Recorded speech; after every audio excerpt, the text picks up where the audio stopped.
오늘 우리가 함께 살펴볼 하나님의 말씀은 히브리서 11장 1절부터 5절까지입니다. 히브리서 11장 1절부터 5절까지 말씀입니다.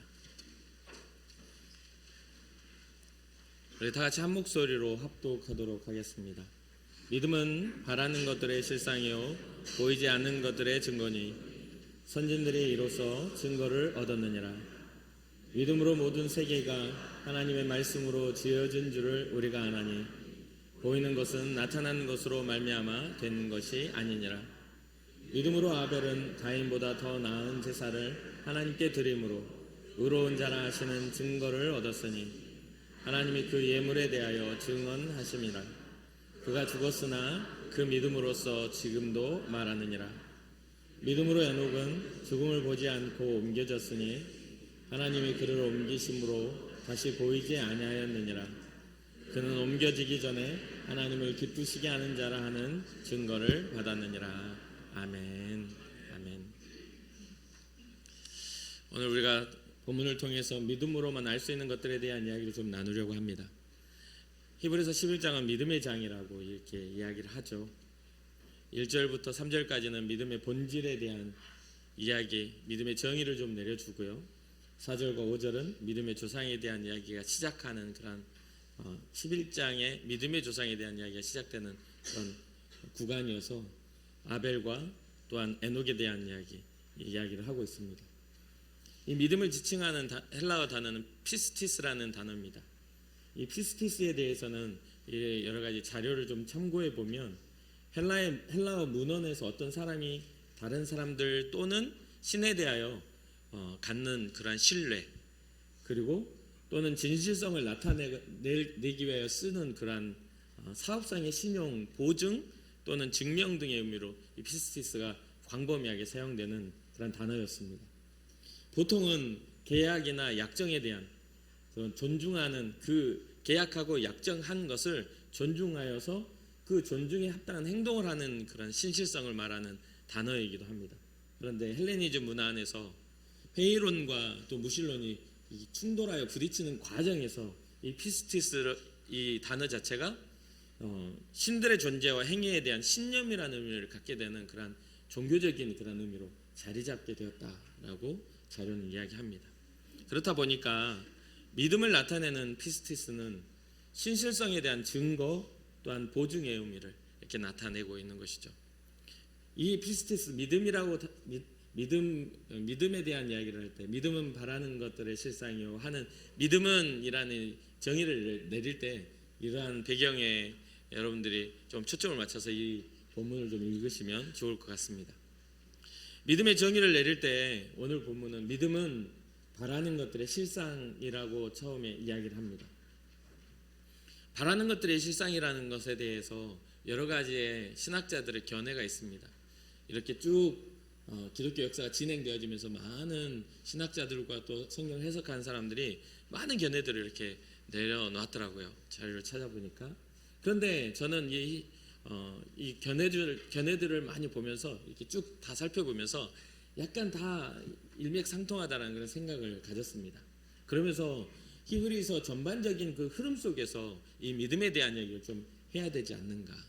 히브리서는 지금 이 믿음에 대해서 어떻게 이야기하냐면 하나님이 이 땅에 예수 그리스도를 보내심으로 죽을 수밖에 없는 우리를 살리시기 위하여 제물과 또한 주님 앞에 나아갈 길을 여는 대제사장을 삼으셨다라는 것이 이 히브리서의 가장 핵심이거든요.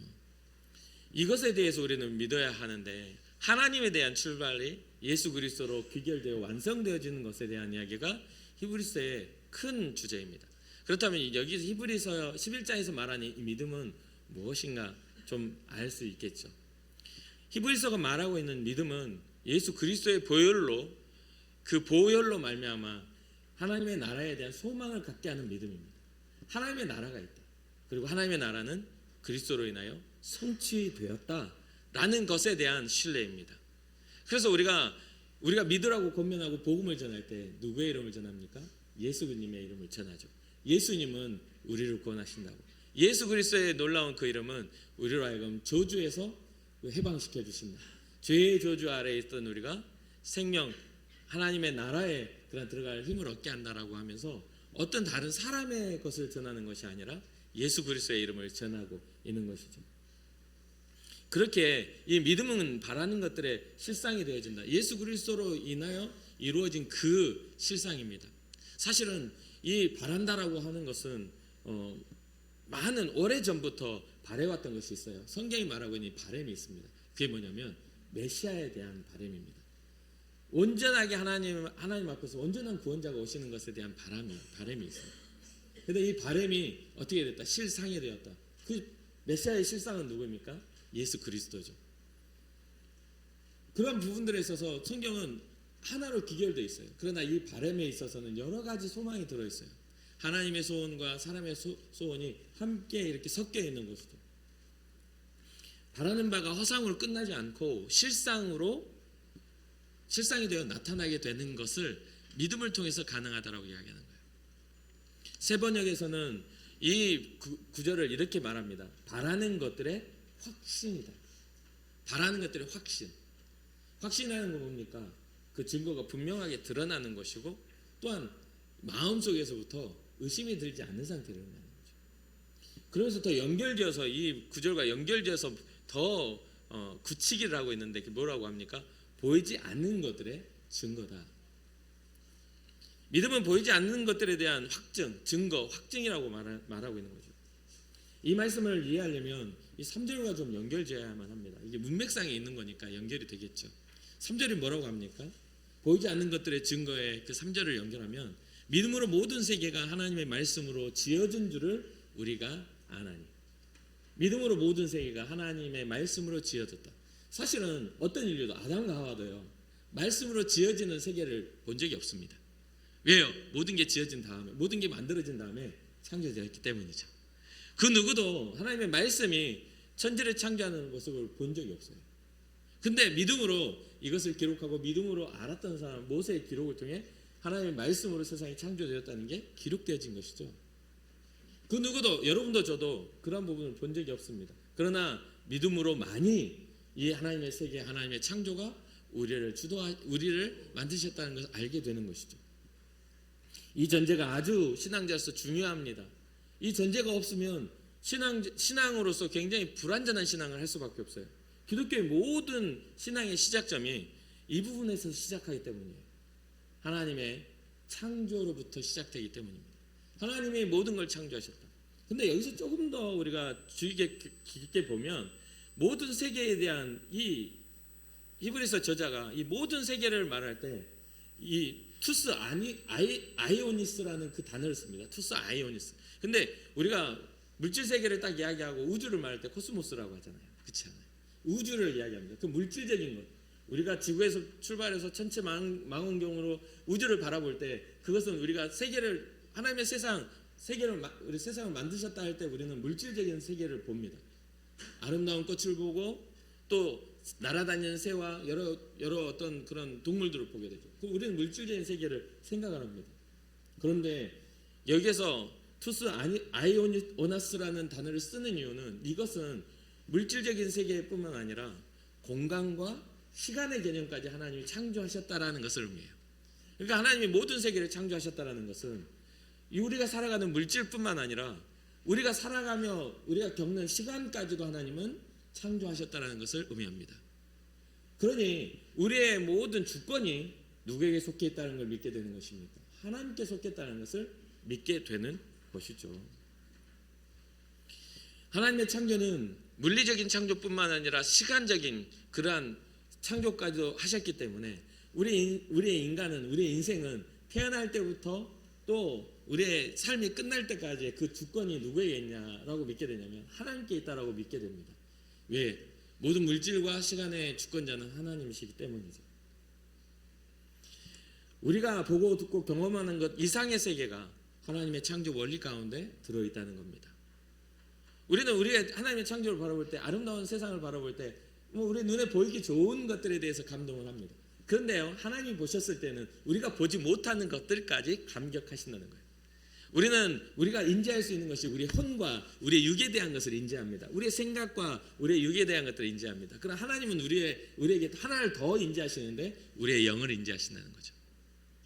하나님의 창조 안에 그 영의 창조, 영원성을 가진 그 하나님의 시간 안에 들어가 있는 그 하나님의 조각, 그것까지도 하나님은 우리를 하여금 창조하셔서 우리를 하여금 존귀케 하셨다는 그 믿음, 이게 바로 믿음은 모든 세계가 하나님의 말씀으로 지어진 줄을 알게 하는 믿음입니다.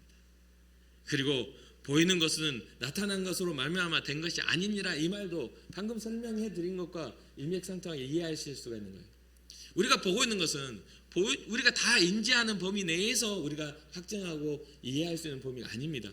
그 이상의 하나님의 세계 안에 보이지 않는 것이라도 우리는 믿음으로 우리는 그것을 확증할 수 있다는 것이죠. 다시 한번 3절을 읽어드리면, 믿음으로 모든 세계가 하나님의 말씀으로 지어진 줄을 우리가 아나니 보이는 것은 나타난 것으로 말미암아 된 것이 아니니라. 세 번째로는 선진들의 증거입니다. 이 믿음을 가졌던 사람들이, 믿음은 바라는 것들의 실상이요 보지 못하는 것들의 증거이니 선진들이 이로써 증거를 얻었다라고 말하죠. 그런데 이것을 좀 더 쉽게 설명을 하면, 선조들이 이 믿음으로 살았기 때문에 훌륭한 사람으로서 증언을 얻게 된 것이다. 이게 세번역에는 이렇게 이야기를 합니다. 선진들의 이로써 증거를 얻었느니라는 것은 그들의 삶의 당위성을 증언받을 수 있는 그러한 명분을 얻게 되었다 라고 하면서, 이 다음에 4절과 5절에 아벨과 에녹의 이야기를 하고 있는 겁니다.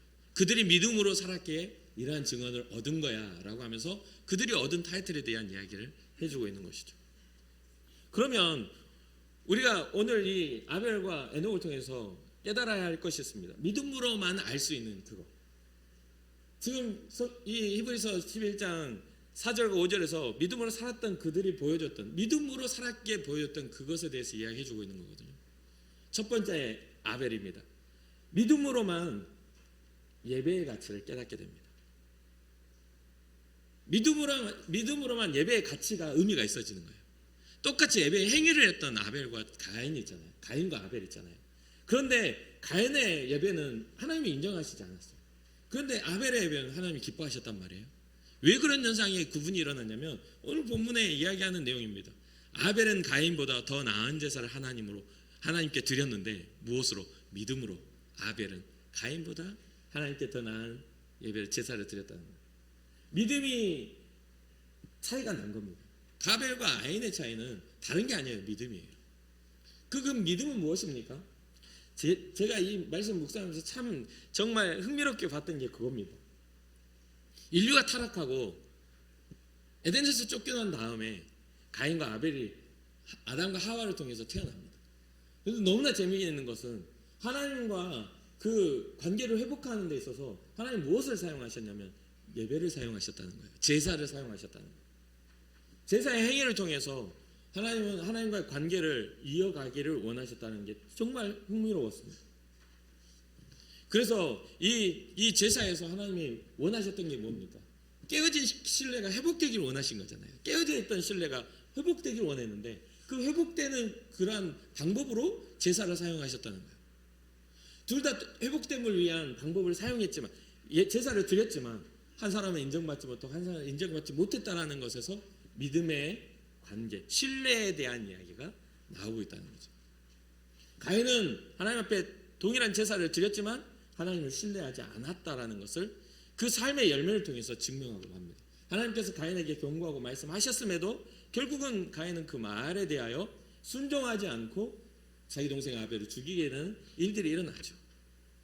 더 흥미롭게 바라보는 것은, 이 제사에 있어서 참 이 아벨이 세운 이 제사가 나중에 우리를 구원하시는 그 구원하심까지 이어진다라는 사실이었습니다. 아벨은 하나님의 뜻을 알았던 것 같아요. 믿음은 하나님의 뜻을 분별하게 만드는 거거든요. 하나님이 어떠한 마음으로, 하나님이 어떠한 생각으로 우리를 바라보고 계시는지를 깨닫게 합니다. 믿음이 없는 사람은 절대 하나님의 뜻을 분별하지 않습니다. 절대 하나님의 뜻을 주의 깊게 보지 않습니다. 믿음이 없어서는 절대 볼 수가 없습니다. 그것은 감추어진 비밀이기 때문에 하나님의 뜻은 분별되지 않습니다.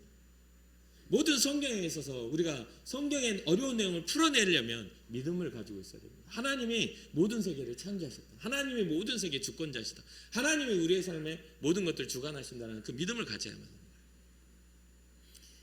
재미있는 건 제가 목회를 하면서 그런 분들을 종종 만납니다. 진짜 힘겨운 길을 걸으면서도 그리 아니하셔도 괜찮다. 그러면 듣고 그냥 들으면서 감격할 수밖에 없는, 목사님 저도 부끄럽게 그러시냐고 할 수밖에 없는 그 이야기를 들어보고 그 상황들을 보면 도무지 감사할 수 있는 상황이 아닙니다. 성경에서도 그런 사람들이 기록되지만 실제로 성도들 사이에서도 그렇게 믿음의 걸음을 걷는 사람들이 있어요. 그것은 어떤 이성적인 것으로 설명해 줄 수 있는 게 아닙니다. 그것은 믿음으로밖에는 설명이 안 되는 거예요. 하나님을 안다라고 밖에는 설명이 안 되는 거예요. 하나님이 그렇게 하지 않냐하신다 할지라도 나는 주를 위해 삽니다. 난 주와 함께 살고 주와 함께 죽습니다라고. 그럼 누가 어떻게 그게 믿음이 없이 가능하겠냐 이 말이에요. 그런데 이러한 부분들에서 이 믿음이 하나님의 뜻을 분별하는데 이 아벨의 제사가 우리가 주의 깊게 봐야 되는 것은 이 첫 번째 드려진 예배가 오늘날까지 이어지고 있는데 그 시대와 상황에 따라서 예배 형식은 너무나 많이 바뀌어 왔습니다. 구약의 예배와 신약의 예배가 많이 달라졌죠. 구약에는 제사라고 하지만 지금 우리는 예배라고 하니까요. 그런데 그러한 것들이 달라졌어요. 그러나 한 가지 바뀌지 않는 것은 있어요. 그것은 뭐냐면 거기에 사용되는 예물입니다. 거기에 사용되는 예물은 바뀌지 않았어요. 대가 지불 바뀌지 않았어요. 구약에는 하나님께서 이 땅에 예수 그리스도가 오셔서 참 어린 양이 되셔서 우리의 죄를 담당하신 그 우리의 모든 것들을 다 단 한 번 드리는 자신의 희생으로 인하여 우리를 살리신 그러한 것들이 아직 이루어지지 않은 때잖아요. 그러다 보니까 생명의 가치를 생명의 가치로만 바꿀 수가 있기에 우리의 죽을 수밖에 없는 생명을 살리려면 나를 대신한 어떤 제물로 생명의 가치를 드릴 수밖에 없기에 아벨의 제사 때부터 계속해서 생명으로 죄를 사하셨어요. 그것은 변함이 없어요. 그렇게 해 오셨는데 오늘날에 와가지고 우리는 그 생명의 의미를 잃어버리고 산다는 겁니다. 대신 지불해 놓으니까 이제는 그 무게감이 굉장히 낮아져 있다는 거예요. 굉장히 낮아져 있어요. 대가 지불이 없는 그러한 어떤 신앙 앞에 우리가 서 있으니까 이 자유가 방종이 되어져 버린 그런 상태가 되었다는 거죠. 예배 형식은 바뀔 수가 있습니다. 그러나 주님 앞에 나아가 우리가 지불해야 할 믿음의 크기는 달라지면 안 돼요. 아벨이 드렸던 믿음의 크기나 오늘날 우리가 살아가는 믿음의 크기는 똑같아야만 합니다. 그게 온전한 예배가 되려면요. 왜요? 하나님은 물질세계뿐만 아니라 시간까지도 창조하신 하나님이시니까. 옛날의 그 믿음과 지금의 믿음이 달라질 수가 없는 겁니다. 동일해야 되는 거예요. 우리에게는. 오히려 우리는 더 큰 은혜를 입었기에 주님 앞에 더 감격하며 주님 앞에 나아가야 하는 그런 사명이 있는 것이죠. 요즘에 많은 변화가 일어나고 있습니다. 많은 변화를 가져온 코로나로 인해 우리의 예배의 모습들이 굉장히 많이 달라지고 있어요. 그러다 보니까 이 달라진 예배의 모습이 문제가 아니라 그 달라져버린 그 모습 때문에 달라지는 우리의 신앙의 문제 아니겠습니까? 주님 앞에 예배하는 시간이나 하나님 앞에 나오는 것들이 감격을 잃어가는 이 시대가 더욱더 우리는 위기로 다가오고 있는 것이죠. 할 수 있을 때 더 우리는 더 어쩌면 더 열심을 내야 되지 않을까. 우리가 여유가 있고 주어졌을 때 우리는 더욱더 환난의 때를 준비해야 되지 않을까 이런 생각을 하는데 우리는 우리의 평안이 오히려 우리의 영적인 타락과 영적인 나태함으로 바뀌어가고 있는 것들에서 우리는 조심해야 하는 것이죠.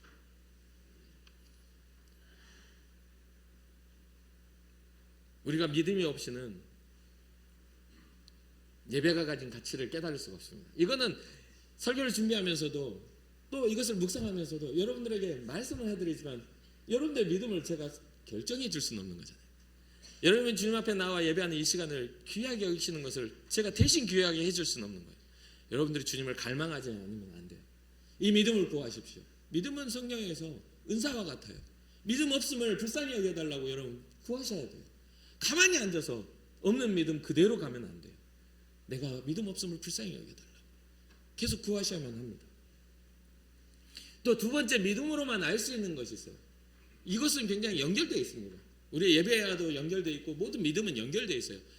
믿음으로만 알 수 있는 것. 두 번째는 에녹의 삶을 통해 나타나죠. 첫 번째 뭡니까?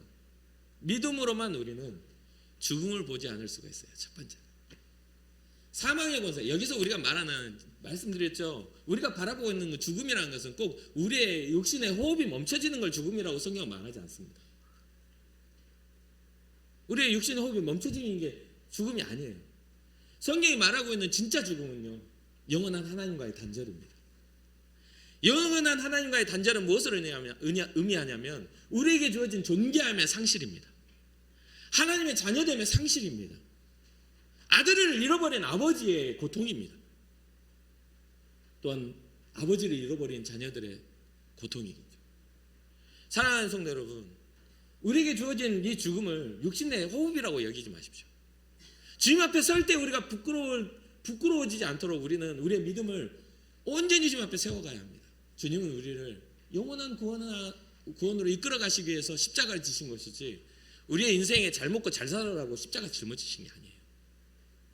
절대로 그것을 오해하면 우리 신앙생활 진짜 교회에 와가지고 엉뚱한 데 바라보고 사는 겁니다. 에녹은 믿음으로 죽음을 보지 않고 하나님께로 옮겨진 사람이죠. 그렇게 이 에녹의 이야기는 우리에게 중요한 것을 가르쳐주고 있어요. 죽음에 대해 온전한 자유. 이 죽음에 대한 온전한 자유는 하나님으로부터 비롯된다. 온전한 구원은 하나님으로부터만 가능하다라는 것을 분명하게 보여주는 거예요. 우리는 이 죽음에 대한 자유를 누구를 통해 약속받았습니까? 예수 그리스도를 통해 우리는 약속받았습니다. 아벨의 제사가 아니라 할지라도 예수 그리스도의 어린 양의 제사를 통하여 우리는 용서함을 받은 사람들입니다. 이 해방됨을, 이 죽음에 대해서 해방됨을 이루는 조건이 믿음이라고 오늘 본문을 이야기해 주고 있는 거죠. 에베소서 2장 8절에 보면 너희는 그 은혜에 의하여 믿음으로 말미암아 구원을 받았으니 이것은 너희에게서 난 것이 아니요 하나님의 선물이라. 믿음으로 말미암아 뭐 했다고요? 구원을 받았다고요. 그러니 여러분 인생을 살아가면서 끊임없이 믿음을 점검하십시오. 여러분 마음을 낙심하게 만들고 믿지 못하게 만들고 하나님에 대하여 대가를 지불하지 않아도 된다라고 생각하게 만드는 것들로부터 여러분 끊임없이 묵상하십시오. 지금 우리는 생명의 대가를 지불할 필요는 없어요. 그러나 우리의 삶의 방향은 주님께 속해야 되지 않겠습니까? 주께서 우리에게 명령하신 그 사명의 방향은 우리가 우리의 신앙을 증명하는 도구로 사용되지 않겠냐 이 말이에요. 두 번째는 에녹이 주는 교훈은요, 하나님과의 동행해 주는 기쁨을 알게 합니다. 믿음은 하나님과의 동행의 기쁨을 알게 해줘요. 또한 하나님과 동행의 기쁨뿐만 아니라 우리의 삶이 하나님을 기쁘시게 하는 삶이 될 수 있도록 도와줍니다. 사랑하는 성도 여러분, 여러분은 하나님을 기쁘시게 하는 삶을 살고 계십니까? 하나님과 함께함을 즐거워하고 계십니까? 누군가 사랑하는 이와 어느 길을 갈 때 싸우면서 가면 행복하겠어요? 서로 사랑하는 눈으로 서로 바라보면서 따뜻한 말하면서 아 둘이 걸으니까 좋다 하면서 가는 게 행복하겠어요? 너 원수 같은 거 손 안 놔? 오늘 기분 나은자인데 누가 내 손 잡으라고 그래? 그러면서 그 길 가봤자 무슨 의미가 있겠냐 이 말이에요. 그렇잖아요. 하나님과 믿음으로 바라보는 하나님과의 동행은 행복할 수밖에 없어요. 주님이 우리와 함께 하시며 좋은 것들로 우리를, 좋은 일들, 좋은 하나님의 아름다움으로 우리를 채우실 거니까. 그래서 하나님과의 동행은 단순한 관념이 아닙니다. 단순한 계약 관계가 아니라는 이야기예요. 하나님과의 동행은 하나님에 대한 실존과 그분과의 삶의 동행입니다. 그리고 삶의 방식이고 열매가 되어야 되는 것이죠. 그것을 발견한 사람들을 우리는 믿음의 사람이라고 이야기합니다. 하나님과 동행을 기뻐함을 발견한 사람들, 에녹과 같은 동행을 하는 믿음의 사람들. 사랑하는 성도 여러분, 여러분과 제가 하나님을 기쁘시게 할 수 있는 그런 믿음의 동행이, 하나님과의 동행이 있기를 주님으로 축복합니다. 이것은 믿음의 사람만이 알 수 있는 기쁨이에요. 주님과 신뢰의 관계가 회복된 사람만이, 예수 그리스도로 인하여 그 하나님의 사랑이 확증된 사람만이 가능합니다. 그렇지 않으면요 항상 별로 마음에 안 들어. 교회 와도 마음에 안 들고, 예수 믿는 사람들, 교회 성도들 보면 또 마음에 안 들고, 저 원수 같은 것들이 교회 다닌다니까 난 다니기 싫어. 어떻게 교회 다닌다면서 저렇게 악한 짓을 골라서 할까? 이렇게 생각을 해요. 근데 하나님과 동행을 기뻐하는 사람은요, 죄인을 위해 주님은 죽으셨지라고 생각하겠죠. 우리가 연약하기에 주님의 복음이 필요하겠지라고 생각할 수도 있습니다. 그런데 또 하나는 우리가 알아야 될 것은, 우리는요 말세에 정말 믿음의 일들을 잘 발견해야 합니다. 우리 말세 때에 너무나 우리를 혼란하게 만들고 우리를 넘어지게 만들 일들이 많아요. 이단의 일들도 많고 또 교회 안에 분쟁의 일들도 많아요. 우리가 서로, 제가 여겨가지고 항상 말씀드리잖아요. 은혜의 증거는요, 성령의 증거는요, 과격하고 폭력으로 나타나지 않습니다. 어떤 문제를 해결하는 데 있어서 꼭 그거를 싸워서 이겨서 해결하는 것도 있지만 피해가는 길도 있어요. 인생에 여러 갈래가 있는 거예요. 여러분들의 상황 속에서 믿음이라는 것을 어느 하나의 일들로 이렇게 딱 정해놓고 이게 아니면 믿음이 아니야라고 생각하지 마십시오. 우리의 믿음은요, 하나님을 향한 신뢰입니다. 예수 그리스도로 인해 우리가 구원받는다라는 그러한 믿음의 확증입니다. 그리고 그것을 향해 우리는 계속해서 예배자로 하나님과 동행자로 살아가고, 이후에 또 계속 이브리서가 말하고 있는 여러 사람들의 그런 삶의 모양으로 살아가는 다양성을 보여주고 있는 것이죠. 그래서 성경은요, 많은 사람들의 다양성 속에서 믿음을 증명해주고 우리에게 가르쳐줍니다. 그들의 걸어갔던 광야의 길을 통해 우리를 교훈하고요, 그들이 겪었던 신앙적인 갈등을 통해 우리에게 교훈합니다. 때로는 비참함 속에서 주의 이름을 불렀던 사람들의 그 믿음을 통해 우리에게 말해요. 그냥 성경을 보다 보면 어떤 사람들은 비굴한 모습인데도 그것을 하나님은 믿음이라고 말하시는 경우도 있어요. 그러니까 그런 부분들을 우리가 잘 발견하면서 예수 그리스도로 이미 얻은 구원을 우리가 훼손하려고 하는 여러 가지의 죄책감에서 여러분들이 해방되시고, 세상이 말하는 자기를 사랑하라는 말이 그냥 내 스스로가 나를 인정해서 사랑하는 게 아니라 주님 앞에 사랑받는 자로서의 그런 자존감을 회복하는 은혜가 있기를 주님의 이름으로 축복합니다. 사랑하는 성도 여러분, 하나님을 발견함으로써 가장 큰 상은 하나님의 나라의 백성이 되는 겁니다. 그래서 계속 이어져서 6절에 보면, 오늘 본문에서 읽진 않았습니다만, 믿음이 없이는 기쁘시게, 하나님을 기쁘시게 하지 못하나니 하나님께 나아가는 자는 반드시 그가 계신 것과 또한 그가 자기를 찾는 자들에게 상 주시는 이심을 믿어야 하지. 모든 믿음의 법칙, 여러분들이 기적을 경험하고 싶으면 기적적인 믿음을 심으십시오. 여러분들이 삶의 응답을 받고 싶으면 응답받을 만한 주님 앞에 믿음을 심으셔야 돼요. 주님이 나의 삶을 주관하시고 이끄신다는 그런 믿음을 심어야 되는 것이죠. 한 주간 동안 또 주어지는 우리의 삶 속에서 우리의 신실한 믿음으로 하나님 앞에 우리가 언제나 우리의 모든 시간과 우리의 삶을 주관하시는 하나님 앞에 우리의 것들을 주권을 내어드리고 주님을 신뢰하는 믿음으로 주님 앞에 나아가는 여러분과 제가 되기를 주님을 축복합니다. 잠시 기도하겠습니다. 사랑의 하나님, 우리에게 믿음을 더하여 주셔서 하나님을 향한 우리의 신앙이 온전케 되게 하여 주시기를 원합니다. 우리의 삶이 믿음으로 바라는 것들이 실상이 되고 감춰진 영적 비밀과 하나님 나라가 증거가 되는 그런 확신에 이르는 그런 신앙의 삶이 되게 하여 주옵소서.